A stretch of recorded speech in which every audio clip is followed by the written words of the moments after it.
हरे कृष्णा। ओम नमो भगवते वासुदेवाय।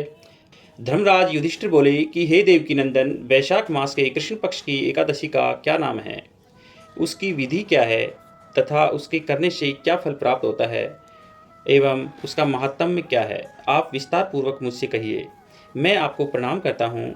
भगवान श्री कृष्ण ने कहा, हे राजेश्वर, वैशाख मास के कृष्ण पक्ष की एकादशी को वरुथनी एकादशी के नाम से जाना जाता है। यह सौभाग्य देने वाली, सब पापों को नष्ट करने वाली तथा अंत में मोक्ष देने वाली है। इसकी महात्म्य एवं कथा मैं आपको बतलाता हूँ। वरुथनी एकादशी व्रत कथा। प्राचीन काल में नर्मदा नदी के तट पर मानधाता नामक राजा राज्य करते थे। वह अत्यंत दानशील तथा तपस्वी थे। एक दिन जब वह जंगल में तपस्या कर रहे थे, तभी न जाने कहां से एक जंगली भालू आया और राजा का पैर चबाने लगा। राजा अपनी तपस्या में लीन रहे। कुछ देर बाद पैर चबाते चबाते भालू राजा को घसीटकर पास के जंगल में ले गया।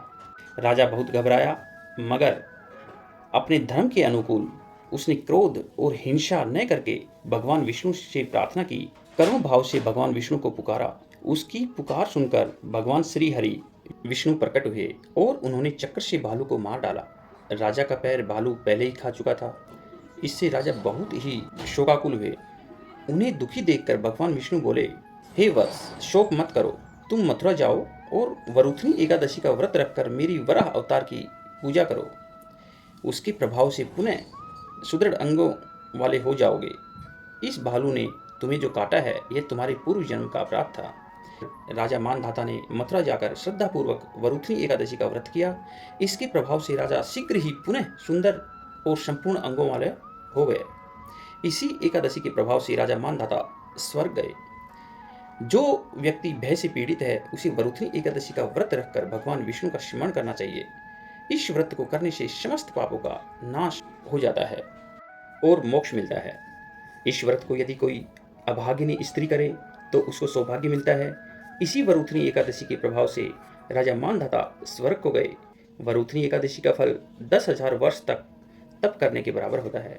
कुरुक्षेत्र में सूर्य ग्रहण के समय एक मन स्वर्ण दान करने से जो फल प्राप्त होता है, वही फल वरुथनी एकादशी के व्रत करने से मिलता है। वरुथनी एकादशी के व्रत को करने से मनुष्य इस लोक में सुख भोग कर परलोक में स्वर्ग को प्राप्त होता है। शास्त्रों में कहा गया है कि हाथी का दान घोड़े के दान से श्रेष्ठ है। हाथी के दान से भूमि दान, भूमि के दान से तिलों का दान, तिलों के दान से स्वर्ण का दान तथा स्वर्ण के दान से अन्न का दान श्रेष्ठ है। अन्न दान करने के बराबर कोई दान नहीं है। अन्न दान से देवता, पितृ और मनुष्य तीनों तृप्त हो जाते हैं। शास्त्रों में इसको कन्यादान के बराबर माना जाता है। वरुथनी एकादशी के व्रत से अन्नदान तथा कन्यादान दोनों के बराबर फल मिलता है।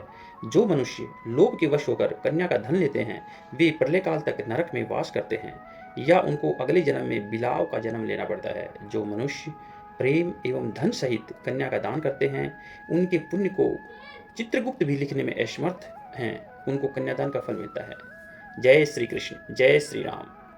इस बार वरुथनी एकादशी 16 अप्रैल की है, जिसका पारण 17 अप्रैल सुबह 5:54 से 10:12 तक का है।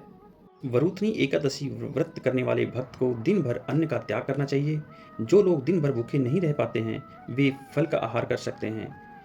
एकादशी के दिन श्री हरि को पंचामृत, दूध, दही, घी, शक्कर और शहद मिलाकर स्नान कराएं। ओम नमो भगवते वासुदेव।